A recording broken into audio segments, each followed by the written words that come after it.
Kia ora everyone, and welcome back to Civilization 5. My name is JumboPixel, and today I'm going to take you through all sorts of tips and tricks for how to settle faster, how to settle better. All sorts of things to do with building settlers faster, city placement, and some tips and tricks and things to look out for there, and also workers and improvements, because they are fundamental to exactly how you're going to proceed in the early game, and the steps and the processes that you go through in the early game will, of course, ultimately determine the success of your total playthrough. So anyway, without mucking around, let's jump in. First up, I'd like to talk to you about city placement, because city placement really matters and fundamentally determines two really important factors. Firstly, happiness, because you're going to need to keep on top of happiness, and I have a whole separate guide on that if you want to check it out. Links in the doodly-doo. And secondly, really about managing production and food, because without production and food, you can't build settlers and you can't build cities, right? So when you're placing a city, and this includes your capital, by the way, you'll notice I took a bit of time there to settle my capital, but really fundamentally important for your second city, your third, your fourth, and so on. There's sort of a tier list of things that you want to look out for. The first two are, I would say, close to fundamental. The first one is vital. The second and third one are important, but not necessary. And the fourth and fifth are nice to haves. So when you're placing your second city, you want to make sure that you have access to at least one additional luxury, right? So you can see my capital there has truffles. And down here where I've got my warrior, who I'm using to scout out the land, by the way, and try and find a spot for my second city, you can see I've discovered more truffles. While that's nice to have, they won't provide the additional happiness. You can only get happiness per luxury resource. So, oh, and I've just discovered a wonder. Fantastic. Maybe I'll settle there, right? But I won't settle on those luxuries. So a unique luxury is your first point. Also, an extra tip for experts, you should actually maybe consider settling directly on top. So build your city directly on top of a luxury that takes a while to improve. I'm talking about things that require a camp, so furs and truffles, or plantations, the likes of, off the top of my head, cocoa, wine, cotton. The reason why you might want to consider settling directly on top of them is because it takes a while to unlock the technologies and then build a worker and have a worker available to actually improve luxuries that require camps and plantations. But if you settle your city directly on top, you actually get the luxury straight away. So if I'd settled my capital here right on top of those truffles that are 2 tiles to the right, I would have instantly connected truffles to my network, to my trade network, to my economy. That being said, I wouldn't be able to improve the tile later in the game. That doesn't matter for things so much like camps and plantations though, because the only thing they give is +1 gold. But for a resource like, say, marble, which requires a quarry, I'd recommend that you don't settle right on top of it, because the tile improvement for marble and the tile improvements for quarries is more significant. It gives you production. Next thing, you can see here I'm thinking about what social policy I'd like to pursue. Anyone who wants to settle quickly should choose liberty. It literally tells you it's best for civilizations that desire rapid expansion. This one here, collective rule, is really good. It gives you a free settler at the capital, and future settlers require 50% less to produce. Also on the right hand side, the first policy there gives you a free worker, and that's really great too. So I would 100% recommend, if you're looking to settle fast, you go for liberty. You go down the left hand side to get the first 2 to get the free settler, and you take that first one on the right, which will give you the free worker and the bonus production towards workers as well. Really great stuff for getting moving quickly. Right, so that's sort of my tips on city placement and cultural policies. Now, there were, you may remember, a few other things that are good to look out for. I'll just quickly gloss over them before I move on. Firstly, a river. Right, my capital's on a river, but you can see there aren't really many other rivers around me. They're great for the extra food. Farms built along flatland tiles will give extra food, particularly in the later game, and you'll be able to build buildings like the watermill in the garden. My capital here is settled on a hill. Another great thing, it provides extra production, which is fantastic. It's a nice to have. And then finally, sea access and a mountain are two other things that you might want to have in at least one of your cities. So my capital here's got access to the sea, so I can build trade routes via the ocean and naval units. And a mountain enables an observatory and a wonder. So it's something just to think about, but not necessary if you're going for rapid expansion.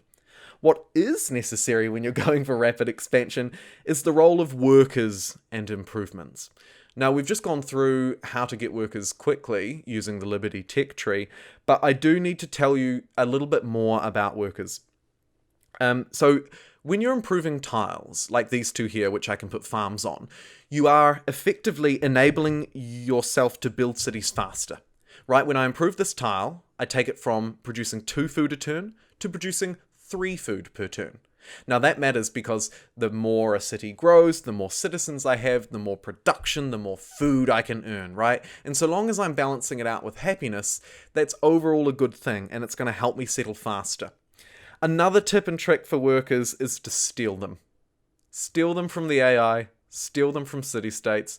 Here I wasn't lucky enough to be close to a city-state or close to an AI opponent, but often there'll be one right next to you or within 5 or maybe 10 tiles of you. Take your scout over and steal an unprotected worker. Honestly, do it every time. It's such a free trick and you can't go wrong. The diplomatic penalties in the early game are almost non-existent. I would steal it from an AI opponent so long as they're not a filthy warmongerer. Maybe on a higher difficulty you could be a little afraid of them, and definitely steal them from city-states if you can.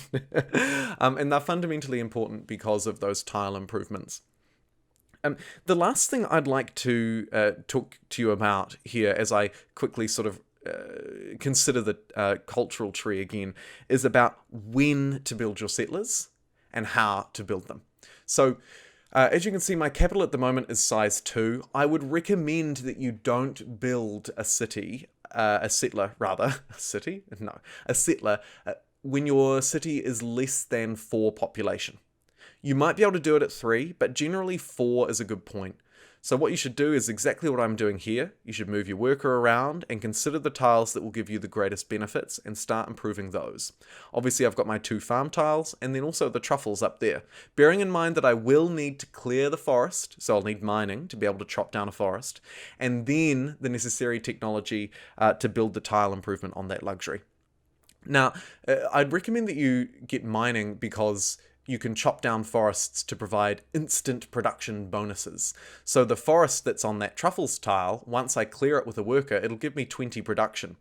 If you time it right, that production can go towards your settler. And hey presto, you've got a very quick settler. Now fast forward just a little bit thanks to the magic of editing, and you can see my city's at a reasonable population level. I've improved, I built a couple of farms. I'm ready to start considering, shall I build my settler? I'm going to say yes. As I build it, watch what happens to the city. It goes from growing soon to not at all. You'll see its growth has stagnated. That's because, as I mentioned earlier, cities don't grow or starve while you're making settlers. If I go into citizen management, and if you want a full video on that, I have one on my channel, well worth watching by the way, you can see I can switch between food focus, production focus, so on and so forth. While your city is producing a settler, because you can't starve, you might as well neglect most of your food tiles. What you really want to do is focus down production, right? So those tiles there with production are the ones that I should be working. Now there are 2 ways to do it. You can either click production focus up in the top right, or you can manually reassign the citizens. So by clicking their little green faces here, I can unassign them from those food tiles, which at the moment are giving me almost no benefit. Whereas if I make these citizens unemployed, they give +1 production. But that tile there's on a hill, so it gives +2. This one gives +1 and a food. So I'm going to work that. And you can see 1, 2, 3, 4, 5. I'm working my high production tiles. That will put me in the best standing to produce things as quickly as possible. You can see as I flick through the defaults and the different citizen managements, the game and the governor will sort of change things and manipulate them, but ultimately that is my final tip for producing settlers fast, is to really min-max the gains and forget about producing food, forget about producing anything you're producing, because what you really want to do is produce that settler as fast as you can by shifting to a production focus and chopping down forests. What you don't want to do is what I just did there and give your worker a away for free. Always protect your workers. I left that in intentionally because it's a classic rookie mistake to leave a worker not protected, and also kind of an ignorant one on my behalf. So just make sure you protect your workers, because that will screw you over well and truly. So just to quickly recap, we talked about how to build settlers faster, remembering that cities don't grow or starve, and that you can manually reassign populations to favour growth over food. We talked about city placement and the vital need for settling on luxuries. That's super important, because if you don't settle on or near luxuries, you won't be able to expand further, because you'll be in negative happiness, aka unhappiness. And we also talked a little more about placing near rivers or on hills for extra production.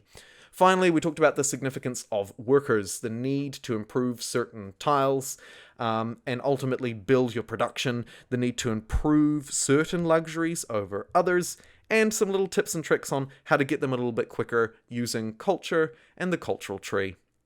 That's all for this video. Thank you so very much for watching. If you did enjoy it, please do like and subscribe. Always greatly appreciated.